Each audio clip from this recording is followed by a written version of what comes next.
சகோதர சகோதரிகளே, நம் அனைவர் மீதும் ஏக இறைவனுடைய அமைதியும் கருணையும் உண்டாகட்டுமாக என்கிற உயரிய பிரார்த்தனைகளோடு பாலஸ்தீனம் முதல் ஈரான் வரைக்கும் கடந்த 2 ஆண்டுகளுக்கு மேலாக இஸ்ரேலிய ஆக்கிரமிப்பு இராணுவமும் அமெரிக்காவும் இணைந்து பலகட்ட தாக்குதல்களை நடத்தியது நமக்கெல்லாம் தெரியும். இறுதியாக ஈரான் மீதான 40 நாள் அமெரிக்க இஸ்ரேலிய வார் மிக பெரும் பலவீனமான தோல்வியை அமெரிக்காவுக்கும் இஸ்ரேலுக்கும் கொடுத்திருக்கிறது. அடிவாங்கிய பாம்புகள் மீண்டும் எப்படியாவது கொத்த வேண்டும் என்கிற நிலையில மீண்டும் இஸ்ரேல் அமெரிக்காவை தூண்டிக்கொண்டே இருக்கிறது. ஆனால் அடிவாங்கிய அமெரிக்காவுக்கு தான் தெரியும் நம்ம திரும்ப இந்த யுத்தத்துக்குள்ள நுழைந்து விடக் கூடாது என்பது. அந்த அடிப்படையில் யுத்தத்திற்கு போகாமல் அடிக்கடி சிறு சிறு தாக்குதல்களை நடத்துவதனூடாக ஈரானை பலவீனப்படுத்தியதாக காட்டி ஈரானை நாங்கள் ஜெயித்து விட்டோம், ஈரானை கட்டுப்படுத்தி விட்டோம் என்கிற ஒரு எண்ணத்தை உண்டாக்குவதனூடாக தாங்கள் வெற்றி பெற்ற செய்தியை அமெரிக்கர்களுக்கு கொடுக்க நினைக்கிறார் அமெரிக்க அதிபர் டொனால்ட் ட்ரம்ப்.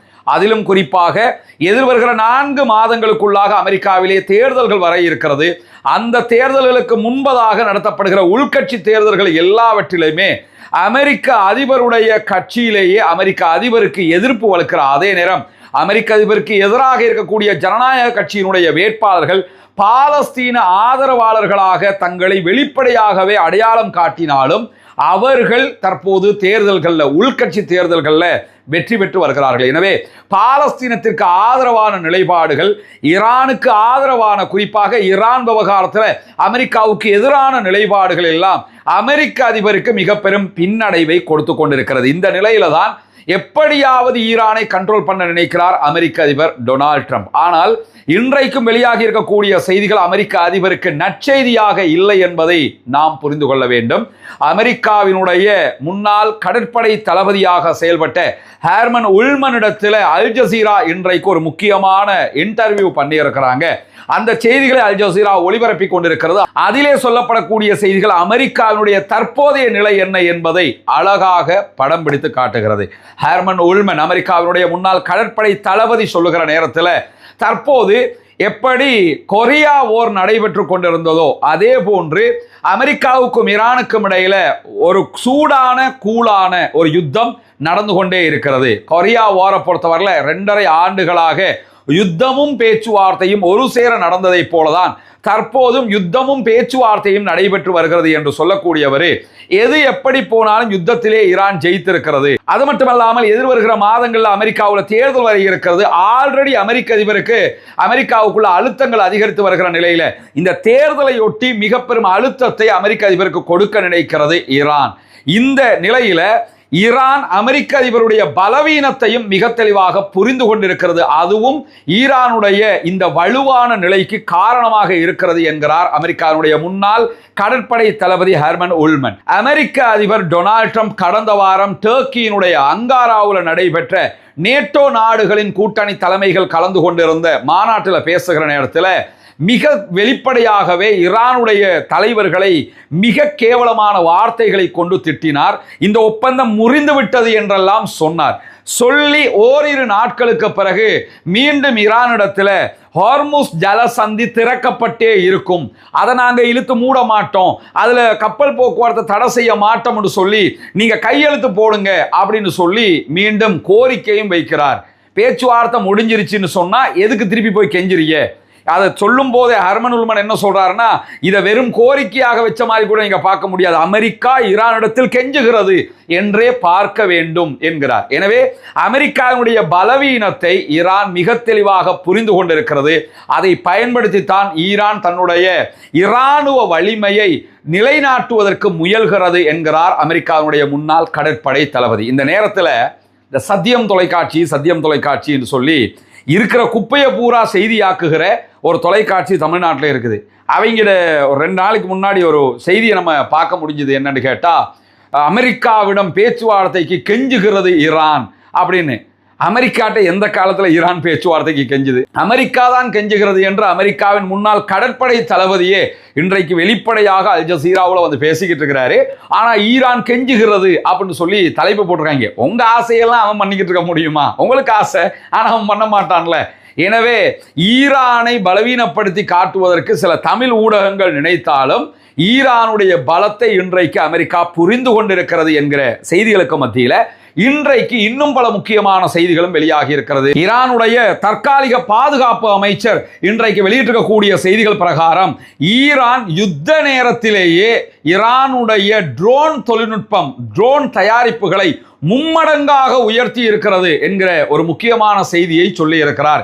யுத்த நேரத்தில் ஆயுத தயாரிப்புகள் நிறுத்தப்பட்டிருக்கும் என்று எல்லாருமே நினைச்சிருப்பாங்க. ஆனால் நாங்கள் யுத்த நேரத்தில் தான் ஈரானுடைய ட்ரோன் தொழில்நுட்பத்தை அதிகரித்திருக்கிறோம், மும்மடங்கு ட்ரோன்களை தயாரிப்பதற்கு ஆரம்பித்திருக்கிறோம், அது யுத்த காலத்திலிருந்தே தொடங்கப்பட்டு விட்டது என்கிற ஒரு அதிர்ச்சி தகவல்களை சொல்லியிருக்கக்கூடிய காட்சிகளை நம்ம பார்க்க முடியும். அதை தாண்டி ஈரான் தொழில்நுட்பத்தில் முதலீடு செய்ததனுடைய பலனை தற்போது அனுபவித்துக் கொண்டிருக்கிறது என்கிறார். ஒருபுறம் அமெரிக்கா இஸ்ரேலோடு நேரடி யுத்தத்தை செய்த ஈரான் அதிலே தன்னுடைய ட்ரோன்களை பயன்படுத்தின அதே நேரத்தில் தொடர்ந்து ரஷ்யாவுக்கு தன்னுடைய ட்ரோன்களை ஏற்றுமதி செய்து கொண்டிருக்கிறது, விற்பனையும் செய்து கொண்டிருக்கிறது. எனவே ஈரானுடைய ஆயுத உற்பத்தி திறன் அதிகரித்திருக்கிறது என்பதை யதார்த்தமாகவே உலகினர் புரிந்து கொள்வதற்கான வாய்ப்பாகவும் இது அமைந்திருக்கக்கூடிய நேரத்தில் மேலதிகமாக இன்றைக்கு வெளியாகி இருக்கக்கூடிய ஒரு முக்கியமான செய்தி என்னன்னு கேட்டா, அமெரிக்காவினுடைய செயல்பாடுகளையும் இஸ்ரேலுடைய நடத்தைகளையும் ரொம்ப காட்டமாக விமர்சித்திருக்கிறார் ஈரானுடைய தற்போதைய ஆன்மீக தலைவர் ஆயத்துல்லா முஜ்தபா அலி ஹாமனி. என்ன காட்டமாக அவர் தெரிவித்திருக்கக்கூடிய கருத்துன்னு சொன்னா, ஏற்கனவே ஈரானுக்குள்ள பல தலைவர்களை அமெரிக்காவும் இஸ்ரேலும் கொண்டிருக்கிறது. குறிப்பாக 2008களுக்கு பிறகு அவர்கள் பல தலைவர்களை அவ்வப்போது இலக்கு வைத்து கொலை செய்து கொண்டே வந்தார்கள். இந்த யுத்தத்தில் முஜ்தபா ஹாமனியினுடைய தகப்பனார் ஆயத்துல்லா அலி ஹாமனியையும் கொலை செய்ததெல்லாம் நமக்கு தெரியும். இன்னும் பல தலைவர்களும் அதிலே கொல்லப்பட்டார்கள். இப்படியான ஒரு நிலையில இந்த அத்தனை பேருக்கும் நாம் பழி தீர்க்க வேண்டும், பழி தீர்ப்பதைத்தான் ஈரானியர்கள் விரும்புகிறார்கள் என்கிற செய்திகள் அவர் வெளிப்படுத்தி இருந்தார். ஈரானுக்குள்ள மக்களுடைய மனோநிலையும் நம்முடைய இழந்த தலைவர்களுக்கு நம்ம பழி தீர்த்தே ஆக வேண்டும் என்கிற நிலைக்கு தற்போது உயர்ந்திருக்கிறது. காரணம் என்ன? யுத்தத்தில் ஜெயிச்சிட்டாங்க, அப்பர் ஹேண்ட் ஆகிட்டாங்க. எனவே நம்ம விடக்கூடாது, இஸ்ரேல் காரங்களை 2-1 பார்த்துட்டு தான் நிறுத்தணும், எப்பயுமே இந்த மாதிரி சண்டையை நம்ம பார்த்துக்கிட்டு இருக்க முடியாது என்கிற ஒரு நிலை தற்போது தோற்றம் பெற்றிருக்கிறது. பழிவாங்கல் தான் மிக முக்கியமானது என்கிற இடத்திற்கு ஆயத்துல்லா முஜ்தபா ஹாமனி வந்திருக்கிறார். எனவே முஜ்தபா ஹாமனியினுடைய இந்த ஸ்டாண்ட்ல இருந்து மற்றவர்கள் ஒதுங்கவும் முடியாது என்கிற நிலையை நம்ம பார்க்க முடிகிற அதே நேரத்தில் ஹாமனியினுடைய மரணத்திற்கு பழி தீர்ப்பதற்காக விடுக்கப்பட்டிருக்கக்கூடிய அழைப்புகள் மீண்டும் ஒரு புதிய பேச்சுவார்த்தை நடத்தப்படுமா என்கிற சந்தேகங்களையும் எழுப்பிக் கொண்டிருக்கிறது. ஏன்னா ஈரான் முழுவதுமாக யுத்தத்துக்கு தயாராயிட்டாங்க. அப்படி இருக்கும்போது எதுக்கு பேச்சுவார்த்தைக்கு போவாங்க? பேச்சுவார்த்தைக்கு போறதுக்கு வாய்ப்பு கிடையாது என்கிற நிலையில யார் பதவியில் இருந்தாலும் இஸ்ரேலையும் அமெரிக்காவையும் பழிவாங்க வேண்டும் என்பதுதான் ஈரானியர்களுடைய தற்போதைய நிலைப்பாடாக இருக்கிறது என்று சொல்லக்கூடிய அல் ஜசீரா ஈரானியர்கள் இஸ்ரேலியர்களை குறிப்பாக பழிவாங்குவதை யாரும் தவிர்க்கவே முடியாது என்கிற அளவுக்கு நிலைமை மாறி இருக்கிறது. எனவே புதிய பேச்சுவார்த்தைகள் விரைவில் நடைபெற இருப்பதாக அமெரிக்கர்கள் கூறுகிறார்கள். ஆனால் ஈரானியர்களோ இல்லை, பேச்சுவார்த்தைகளே கிடையாது, பழி வாங்கணும் என்பதில் உறுதியாக இருக்கிறாங்கிறத ஈரானுடைய ஊடகங்களை பார்க்கும் போதே தெரிந்து கொள்ள முடியும் என்று அல் ஜசீரா ஈரானுடைய ஊடகங்களை சுட்டிக்காட்டி தகவல் சொல்லுகிற அதே நேரத்தில் பேச்சுவார்த்தைகள் மீண்டும் தொடங்க வேண்டும் என்று ஈரான் அமெரிக்காவிடத்தில் கோரிக்கை விடுத்திருக்கிறது என்கிற செய்திகள் வெளியாகி பல ஊடகங்களும் செய்திகளாக அதை போட்டுக்கிட்டு இருந்தன. அதை ஒட்டித்தான் கெஞ்சுகிறது, கதறுகிறது, அழுகிறது என்றெல்லாம் இந்த சத்தியம் தொலைக்காட்சி மாதிரி ஒன்றுக்கு உதவாத குப்பைகளை செய்தியாக்கக்கூடிய தொலைக்காட்சியும் செய்தி போட்டிருந்தது.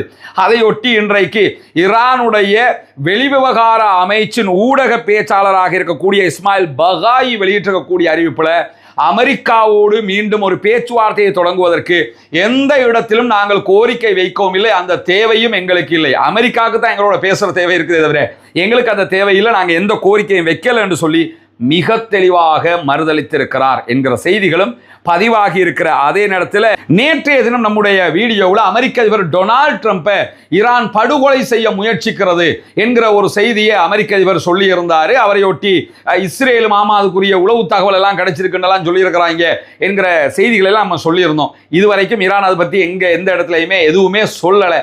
ஆனா இன்னைக்கு மீண்டும் அமெரிக்க அதிபர் அது சம்பந்தமாக பேசி இருக்கிறாரு.